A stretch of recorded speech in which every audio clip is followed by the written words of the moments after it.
The theme for this year's MIC is unlocking people, purpose, passion, and potential. So we're really excited to host some of our industry champions to give us expert insight into what this constantly changing environment looks like. What we know is true is that 30% of our industry went out of business in the pandemic. And I have some so fond memories of 4 years ago at MIC of sitting outside in the lobby there where I thought I was doing a 6-week postponement of all my events. That was cute. And really overnight losing 80% of our business. And so it's crazy to think that was just 4 years ago as we'd run inside and try to renegotiate with our AV partners and our hotel partners, really as we continue to change our lives. And what we know is today is we're still changing our lives. We're still doing things differently. We're not going back to the way things were. We're doing things differently and finding new ways to do them. We're doing them quicker, with shorter lead times and with new expectations and new needs and some new trends. And I'm not mad at it. There's a lot of great things happening, but it's definitely a lot to dig into, and we're excited to share. And so we want to bring some of our industry champions up here to share a little bit of that with you. So if you all want to come up, I'm going to go ahead and introduce a little bit. Melissa Quest-Hayes, Laura Zaspel, and Matt Emerson join me on stage. I'm going to do some embarrassing introductions. Each of them, come on up, grab a seat wherever you like here. Again, we like to make this extra formal just for you. Melissa Quest-Hayes is the Global Account Director with Four Seasons Hotels and Resorts and has been with them since she was 12 years old. In this year, 30th year with Four Seasons. 31 years with Four Seasons. Melissa, much to the weather's chagrin, survived the snow today to come all the way from Dallas. Laura Zaspel is CEO and founder of Serendipity Catering. She has a master's degree in environmental policy and management and previously worked for the U.S. Department of Energy before coming here to Serendipity. Serendipity was established in 2001 as Colorado's first certifiably green Denver caterer and continues to be a sustainability trailblazer with several key awards and accomplishments. Most recently recognized as the 2024 Denver Metro Chamber of Commerce Women and BIPOC-owned Women Business of the Year. Congratulations as well. And Matt Emerson. Matt, we've continued to partner with you for well over a decade now. President and CEO of AVFX, a leading global AV company with a brand promise to love what you see and hear. They provide top-notch technology to meetings, conferences, and events. And along with our phenomenal production partner, Sherry, as senior technical producer, has really been one of our key partners to produce events all over the country, and now has office representation in Florida and Boston and Vegas? Not yet Vegas. Maybe Vegas. All I know is they'll go just about anywhere you want them to, and have been great partners for us. So a big round of applause for our wonderful industry champions here today. Again, this is could not be more chill, so please feel free to continue to enjoy your drinks, enjoy some food, enjoy each other. But I'm going to torture these all with some questions here about what's happening, because not all of us here get to attend some of the great sessions that happen at MIC with some of the education. But we want a little chance to talk about what you're seeing in your businesses, mostly so we can continue to bitch and moan with all of our friends about what's happening in our businesses as we continue to evolve and change and see what's happening as us painful third parties demand more and more of each and every one of you, really on behalf of our clients together. So we're seeing a really great market, and we're really wanting to know, what are you seeing as the biggest trends and changes that you're happening? And Melissa, I'm going to start with you because I just like to pick on you most. But we know we've had some incredible demands with you over the years, whether we were creating the most unique contracts we've ever had in the heart of COVID or doing huge 1,000-person corporate meetings. We're also seeing for us such a high demand for small meetings. It's a high volume of small work right now, and a really interesting taste on what's happening in the luxury market. What are you seeing in trends at Four Seasons? Well, definitely. I think we, first of all, our growth is what we're trying to focus in on. We focus in on mainly our hotels and our residences. That's our biggest focus, and trying to grow into markets where we see our clients are wanting us. We're seeing that free time is one of the biggest things for incentives, which helps with budgets. That's one of the things that I'm looking at. And because I did go to Madonna, I did have to make some notes on this as well here. We're seeing a lot of corporate mergers, which is happening, and acquisitions, which is really kind of reevaluating and restructuring some of the incentive programs as well. The continuation of challenges with hotels being able to hold space long enough for actually even the process for you to be able to present is continuing in the decision of contracting. I'm seeing Europe continuing to actually be increasing quite a bit. I'm seeing technology back, which is nice. Also, we're seeing band on tour is strong, and then sports. So we're seeing quite a bit of that. And then also wellness activities within the group market. That's becoming a strong trend. I think wellness is happening, and we love here that we've seen Colorado, University of Colorado show up in the Final Four in a really great way. So happy to see them move from Dayton to Indianapolis this weekend. But really exciting to see what's happening in that space. And I think we're feeling all of that in mergers. I think it was just announced today that American Express just purchased one of the largest third parties in the country.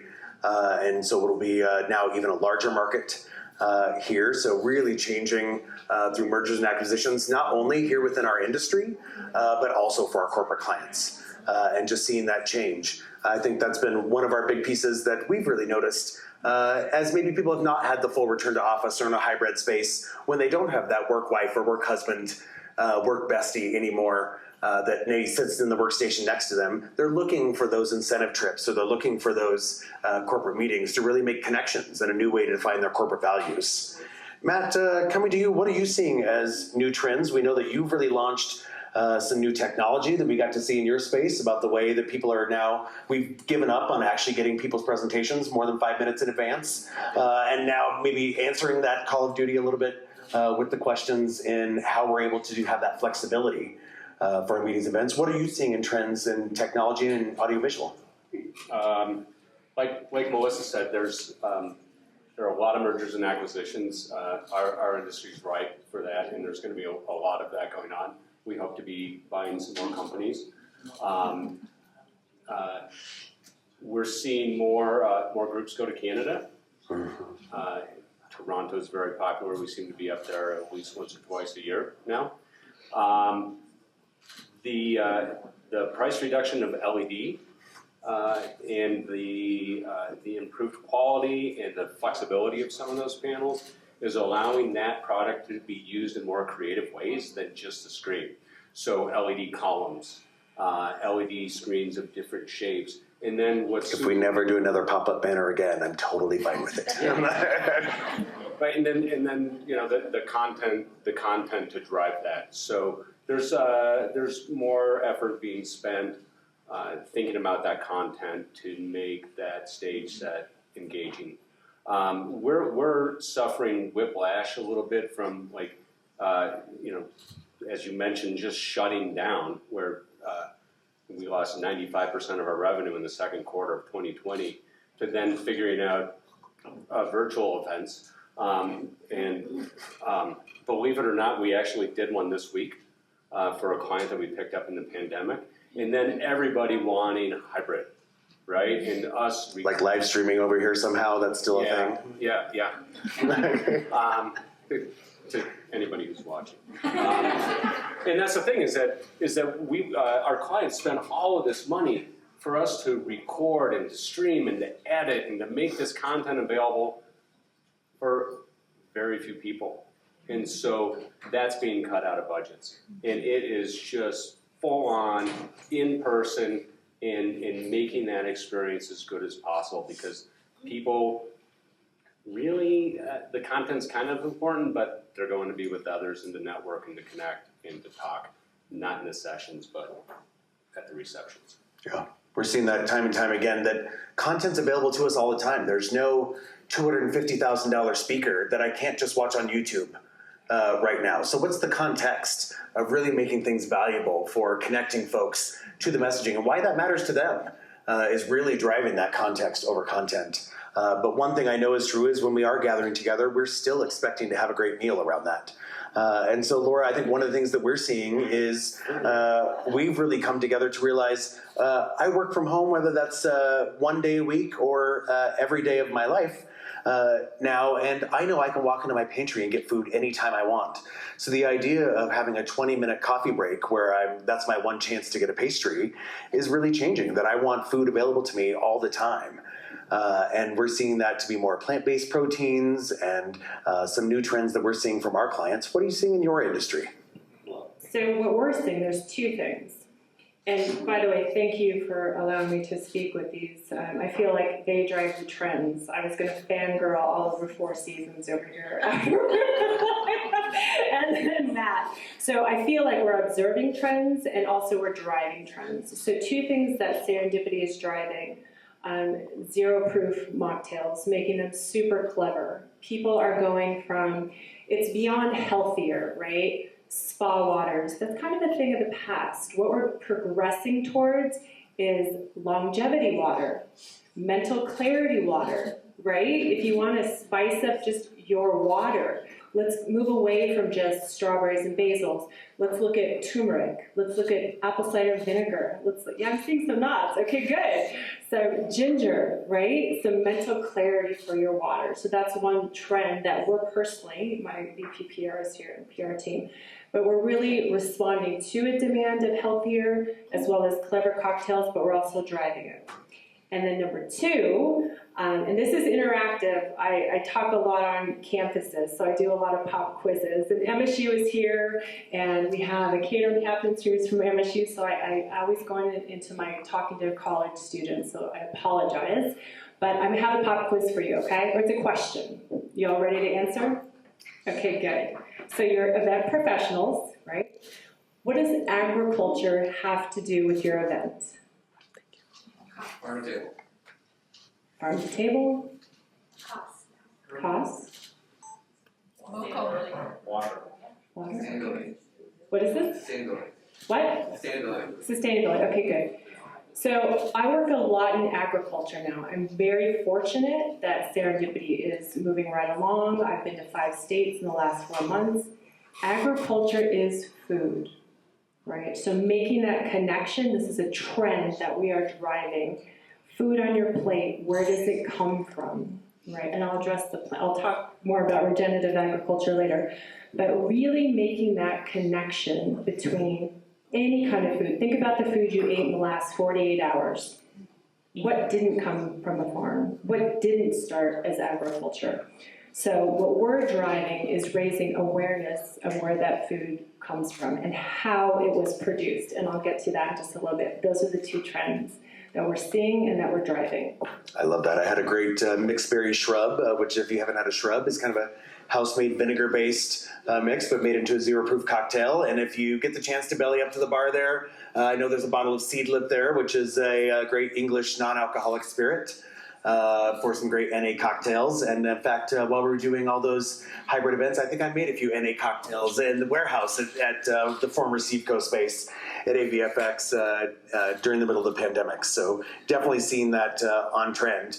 One of the spots I got to experience that trend recently was experiencing the new Tamarindo Resort, a new Four Seasons property located. It's about a 4-hour drive south of Puerto Vallarta in the southern part of Jalisco, Mexico.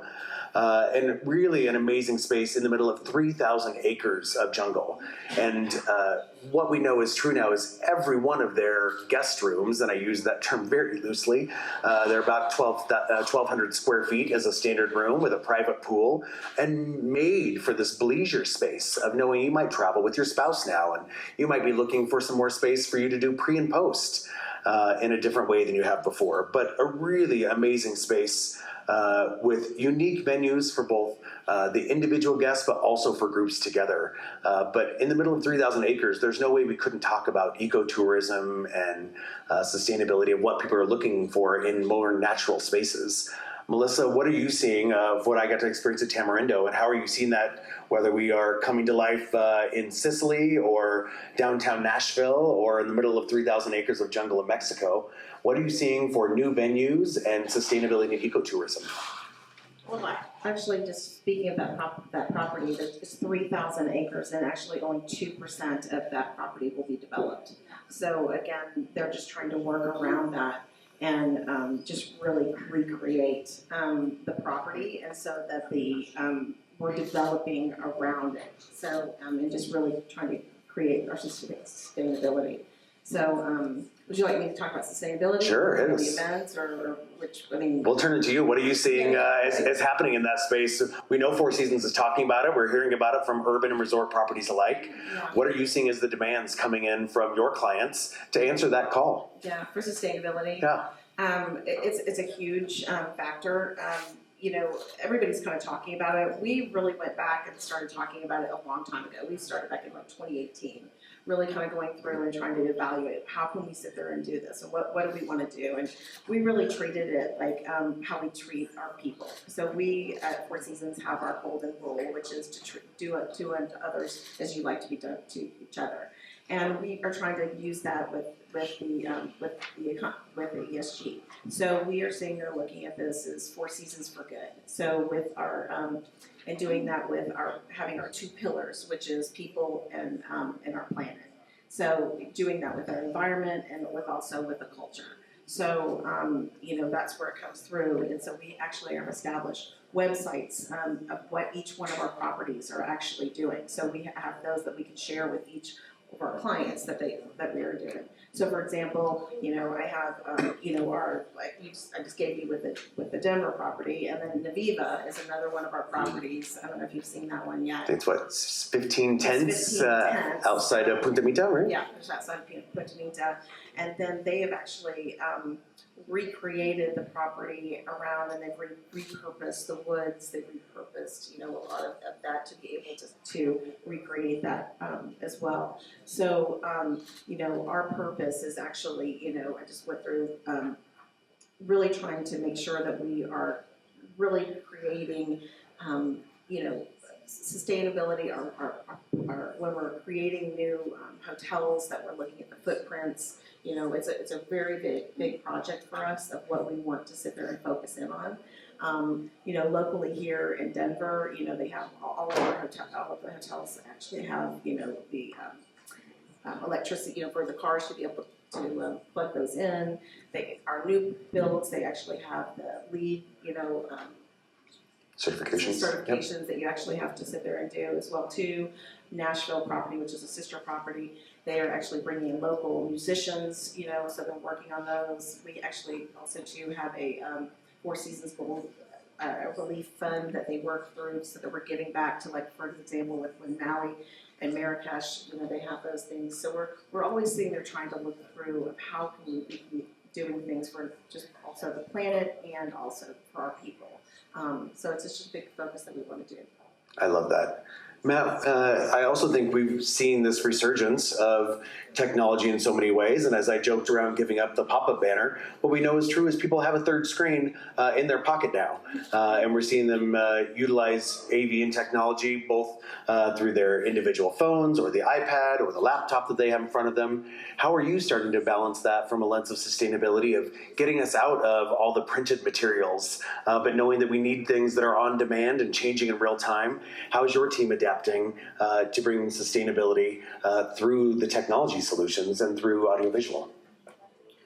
We have a pretty big carbon footprint in our industry, and so some of the ways we're reducing that, LED light fixtures, they consume a lot less energy, and we've refreshed most of our inventory. One of my favorite products that we own are these ultra stretch LG monitors. So imagine 2 conventional ratio monitors, but it's 1 sheet of glass, and they are great for replacing those printed banners. Great for digital signage, can recognize sponsors, can do agendas, can put up information about the event, can recognize award winners. So that's another great way. Sherry, I want that. Yeah, yeah, they're really stunning. Like they really get attention in a way that a banner doesn't. And anytime you can make content dynamic, it's obviously going to grab eyes more quickly. And then, you know, the other way that we're helping with sustainability is just by expanding our national footprint with offices now in Boston Denver and Orlando, we're relying on those other offices instead of shipping the gear. So just in March, we had 6 different shows that were sold by one city for one city's client, but fulfilled by another office. That, reduced trucking, reduced travel a lot, and as a result, it also reduced costs for the client. That's great. Laura, I want to come back to you because we know that we are continuing to talk around food waste and what that looks like through sustainability, just waste in general. As you see, in lieu of forcing amenities or crap out of you to take at the end of this event, we went back to our storage and said, here's all the things you may want from Bespoke, and let you choose a little bit. Instead of providing necessarily all these things, let you choose your own adventure in a new way, because we're saying, how do we get rid of waste? How do we no longer think around having uniformed things that may or may not last with our brands or the right sizes for everyone, and find more flexible spaces? We're doing that through our menus and through our sharing of plates, or even lack of plates. How do we make that easier for us to be more eco-friendly? How are you seeing that transition to lower food waste? And then I'm going to give you a little opportunity to talk about some of those plant-based trends too. Okay, great. So I'm going to step back just a little bit on the way we handle sustainability is through education. So every event we see as an education opportunity, and it can be small, it can be large, it can be bite-sized preferably. For example, did anybody have the honey bruschetta, the ricotta with the honey? So we take the opportunity to talk about, okay, good, we've all heard save the bees, right? Has everybody heard this, save the bees? Yeah. Okay, another pop quiz, why? Because they're dying. Well, they pollinate. To make agriculture. Matt. I thought I was allowed to participate. You were. I'll put Those were good. Okay, but I want to hear something. So save the bees, why? Without them, we die. Perfect. You guys are awesome. So here's the simplicity, right? And I like to put things in context. So, okay, so 75% of the world's flowering plants need pollinators. 35% of the world's food crops need pollinators, right? So 80% of that pollination is done by bees. So here's your context, a little math for you. But every third forkful of food you take, you can thank a bee, right? So that's the context. It's not out there, and yes, they're dying, and yes, we need them. But you can talk to your children, right? Every third forkful, they'll remember that for the rest of their lives, right? Thank you, bees, right? Let's give it up for the bees. That's right. So now you know why, right? The dying, we'll get to that on why, etc. But so we like to take sustainability and make it education, bite-sized pieces that people can put into context and how that affects their lives. And then as far as waste, I always say the most green event, the most eco-friendly event is a well-planned event, right? Start from the top, go to the end.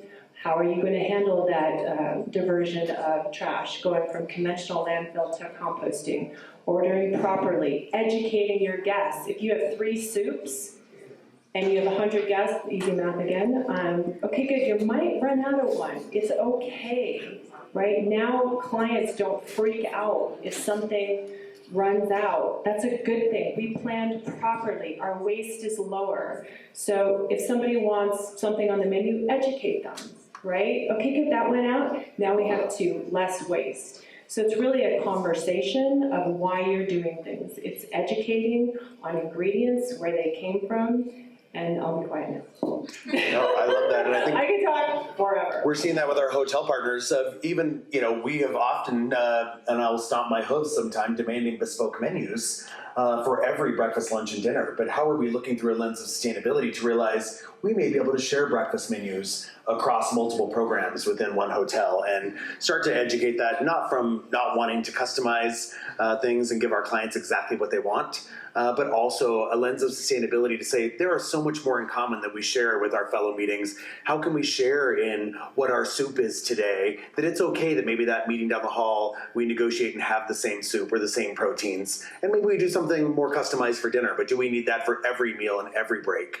Or can we find those those sustainabilities. Melissa. Yeah, and that's what I was just gonna say, we're actually also trying to buy locally as well, so that we're seeing they're giving back locally as well, and then buying for those farmers, we're planting locally, like you probably, I don't know if you saw when you were in Orlando to the agave farm. The agave fields are incredible, Fields. right across from the chickens. Yeah, exactly. You know, and so that's what we're, you know, in several of the meals from the farms, they're actually in all of the meals there as well too. So that's, you're seeing that across the field in a lot of our hotels.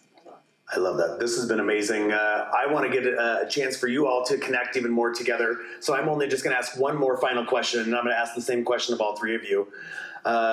Never have I seen a trend start to impact my life and my business and an overwhelming presence in a way like I have in the past year. And that's been the adoption of artificial intelligence. What we know is true is that we will see an adoption of artificial intelligence in the next 2 to 5 years, that it will be exponentially faster than the adoption of the smartphone or even the internet in the way that it changes our business. And it scares the shit out of me because I'm really old. Old middle-aged white guys represent. But dealing with this level and pace of change is really going to really transform the way we do lots of different parts of our businesses. So what we know is true is those of us that are willing to adapt, that are going to step up and adapt to integrating AI in different ways into our lives, will be the ones that are affected least, or at least affected last. So we're looking to figure out how we start to adopt this in new ways. I just want to know, how are you all? How is AI already starting to change or affect your business? I tortured Melissa first, so I'll let her go last this time. So Matt, I'm coming to you. How are you starting to see whether that is a new way to think around the speed at which we create content and graphics, and how true is that when we're using AI generative content? Nobody knows I secretly had a guest writer help me with my blogs on our website. He didn't get a lot of content love from the fact that he helped me write that, because my English ain't so great. Having that, now looking at AI to say, how do I use ChatGPT or another piece to say, here's what I'm trying to say it better than I do with my lack of education. How is AI starting to change your life and your business already, Matt? And what do we need to know? So I'm dabbling in it a little bit, and because I'm maybe older than you are, but I was inspired by a friend who was telling me all the things he's using Copilot for. I'm like, oh man, I need to get on that. If you have Office 365 in your office, you already have Copilot. Most people don't know they have it. You have to pay for it to turn it on, though. Not wrong. Like everything. It might be a little extra, but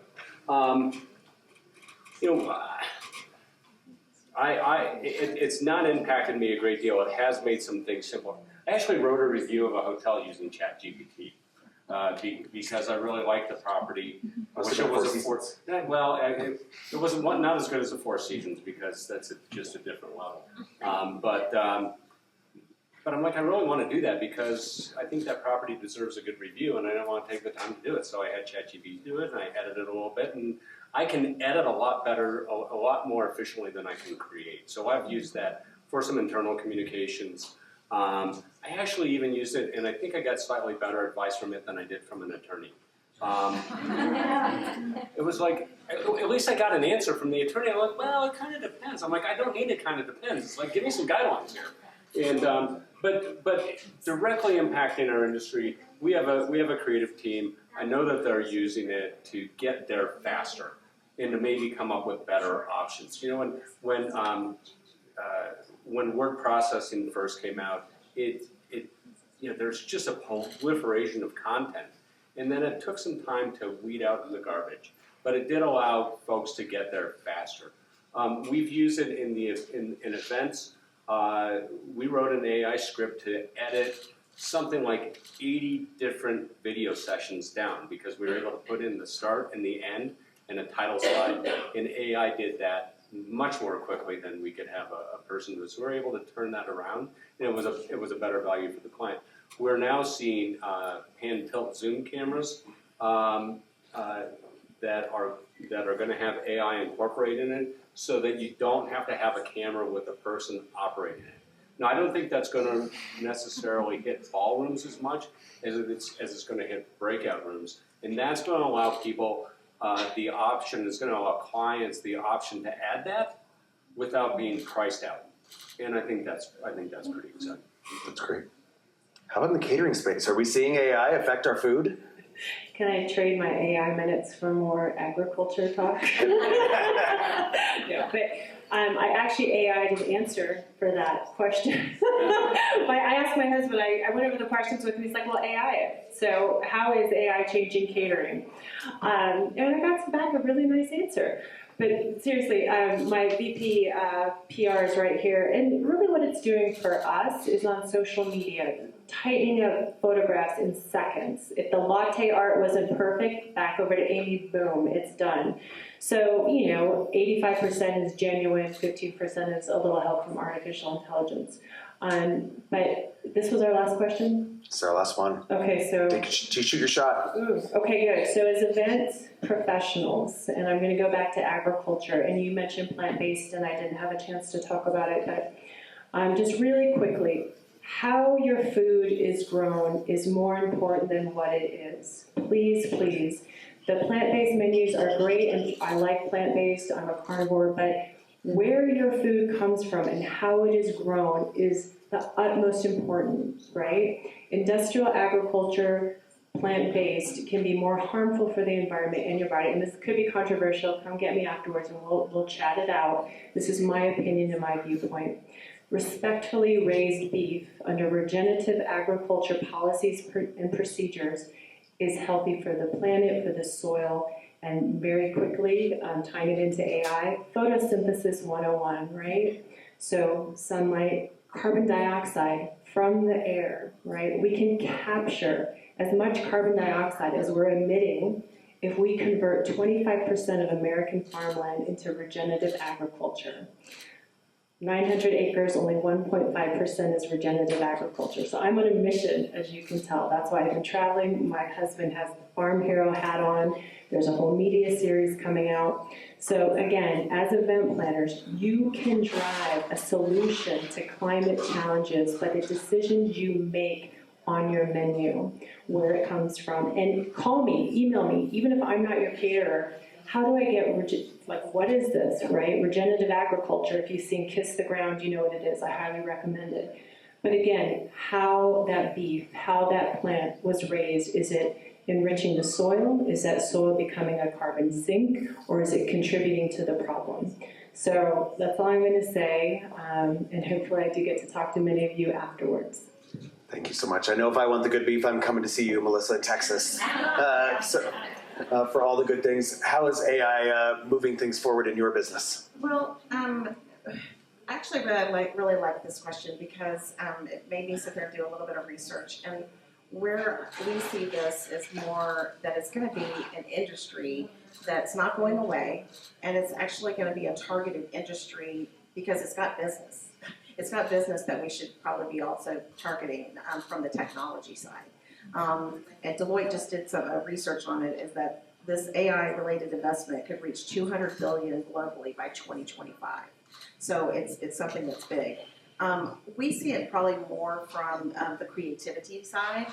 So just a few little items that you could hear, just hearing buzzwords about creating wellness agendas, many through AI, match attendees with similar interest, personalize attendee experiences, identify trend patterns in attendee data, help remove language barriers in real time while you're actually operating this. They can create virtual events, managing attendee interaction and measuring metrics, generate leads, gather feedback and creating post-event reports, and link attendee time, popular sessions, creating personalized welcome message for attendees. And an example, when you're filling out, your surveys, they can actually, AI can pair people together in companies and help you.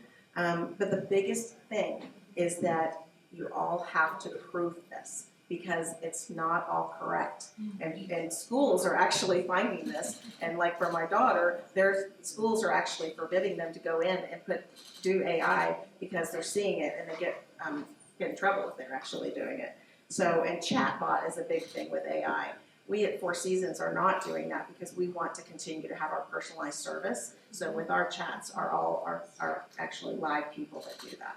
So again, it's not going away, it's still there, so we're gonna have to probably at some point embrace it. Yeah. It's there. For those of you on the sales side of the room, don't hesitate to take AI as your new vertical. It's going to be a moneymaker for you, and so we're excited to continue to see as our places change. I know our meetings, we can do a live translation to 120 languages in real time and use Matt's great technology to project that back up on screens. I want to give just a big thanks and a round of applause to Melissa, Laura, and Matt. Thank you so much for being industry champions and sharing with you.